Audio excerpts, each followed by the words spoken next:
समुद्र मंथन हुआ, आप सब जानते हैं, 14 रत्न निकले और सबसे अंत में अमृत निकला। क्या निकला? अमृत निकला। अमृत जैसे ही निकला तो देवताओं और असुरों में छीना झपटी होने लगी।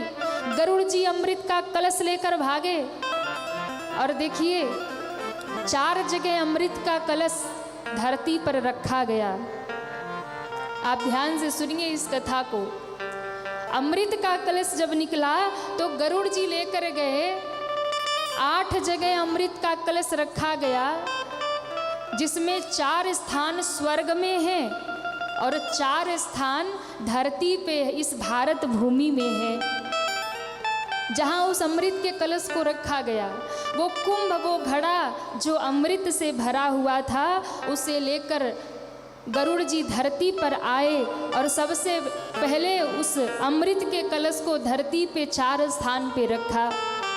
कहाँ कहाँ? बोले प्रयागराज में रखा, हरिद्वार में रखा, आपके उज्जैन में रखा और नासिक में रखा। और इन 4 जगहों पर जब उस कुंभ को, कुंभ कहते हैं घड़ा को, और वो घड़ा जब 4 जगह रखा गया तो इसलिए इन 4 जगहों पर महाकुंभ लगता है और उसमें जाकर के सब संतों का दर्शन होता है। क्यों? क्योंकि उस अमृत कलश को रखने से अमृत 4 जगह छलका था। और ऐसा माना जाता है कि जब वो तिथि, जब वो समय लौट कर आता है तब महाकुंभ लगता है।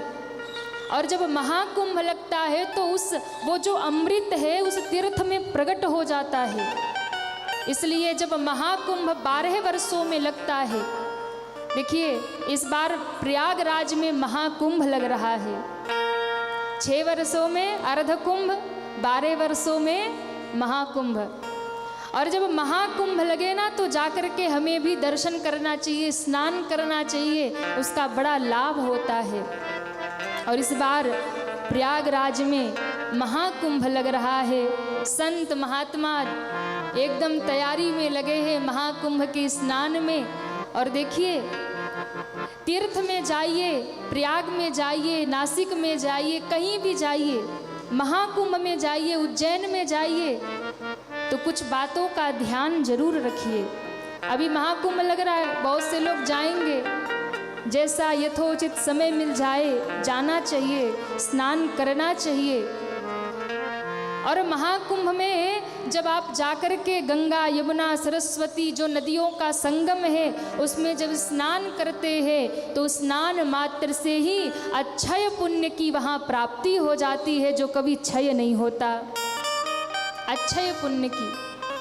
पर समझने वाली बात ये है कि वहाँ किया गया पुण्य आपका अक्षय हो जाएगा, लेकिन यदि वहाँ जाकर पाप कर दिया तो वो भी अक्षय हो जाएगा। इसलिए तीर्थ में बड़े सावधानी के साथ रहना चाहिए कि कोई अपराध ना बने।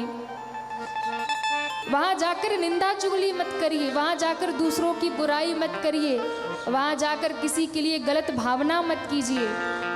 इसलिए जब भी आप जाइए स्नान करने तो नियमों का पालन करिए, जितना हो सके गुरु मंत्र का जप करिए, भगवत नाम का सुमिरन करिए, भगवान का स्मरण करिए। जब भी तीर्थ में जाइए, महाकुंभ में जाइए, प्रयागराज में जाइए, महाकुंभ में जाकर के नियमों का पालन करिए, संतों की सेवा करिए, कुछ जितना भी सामर्थ्य हो दान करिए। और एक बात, आपका जो भी सामर्थ्य है दान करिए, पर वहाँ जाने के बाद भी किसी भी संत के प्रति मन में कभी दुराव मत रखिए। कोई भी संत हो उसे प्रणाम करिए, क्योंकि दृश्य और अदृश्य रूप में न जाने कितनी विभूतियाँ, न जाने कितने महात्मा वहाँ विराजमान हैं। ऐसा नहीं कि जो आँखों से दिख रहे उतने भी हैं, अदृश्य भी बहुत हैं। इसलिए बड़े सावधानी के साथ में वहाँ जाकर के स्नान करिए। और सबसे बड़ी बात, कुछ समय बैठकर कथा जरूर सुनिए, क्योंकि कथा सुनने का भी अपने आप में अक्षय फल है।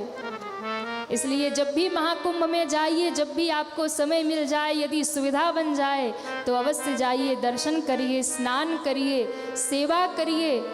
जो भी सामर्थ्य हो दान करिए और कुछ क्षण बैठ करके किसी संत के चरण में भगवान की कथा जरूर सुनिए, क्योंकि कथा सुनने से भी उसका अक्षय फल प्राप्त होगा। कुछ नियमों के साथ। कई लोग तो कल्पवास भी करते हैं, कई लोग पूरा समय, जो संत महात्मा वो तो बहुत समय बिताते हैं, पर जो गृहस्थी हैं उनको उतना समय नहीं है। तो इन 4 जगहों पर समय समय पर जब महाकुंभ लगे तो उसमें दर्शन करने हमें अवश्य जाना चाहिए।